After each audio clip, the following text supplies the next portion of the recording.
Who were the Okhrana's targets?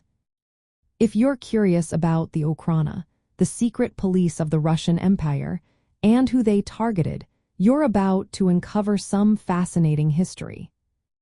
The Okhrana was formed in 1881 after the assassination of Alexander Roman II, and its primary mission was to protect the Tsar, the royal family, and the Russian autocracy.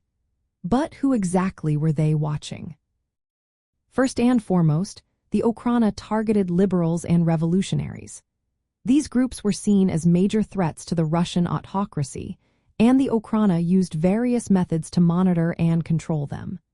They focused on revolutionaries both within Russia and abroad, particularly in cities like Paris, where many Russian exiles lived. The Okhrana's targets included émigré and revolutionary groups abroad. They kept a close eye on revolutionaries arriving from Russia and monitored known centers of conspiratorial activity. This meant they were watching underground publishers, forgers of passports and false identities, bomb manufacturing factories, and weapons and explosive smugglers. Another key group under surveillance was Russians with ties to European socialists and socialist organizations. The Okhrana was keen to understand and disrupt any connections between Russian revolutionaries and their European counterparts. The Okhrana also targeted specific individuals and groups involved in anti-Tsarist activities. For instance, they infiltrated and sometimes controlled opposition political parties, both at home and abroad. Agents provocateurs, like Jacob Zhytomyrsky and Yevno Azov, were used to penetrate revolutionary organizations, including the Bolsheviks. Additionally, the Okhrana monitored the activities of labor movements.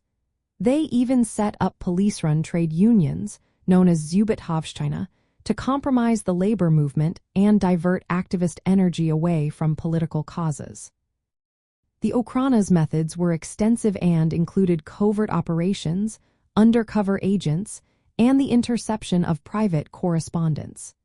They ran a major mail intercept program, both in Russia and abroad, which provided them with substantial information. The organization also provided security for the royal family and other influential persons traveling abroad, making them a multifaceted force in maintaining the Tsar's power. In summary, the Okhrana's targets were diverse and included revolutionaries, liberals, labor movements, and anyone perceived as a threat to the Russian autocracy. Their methods were sophisticated and far-reaching, reflecting their role as a powerful tool of the Tsarist regime.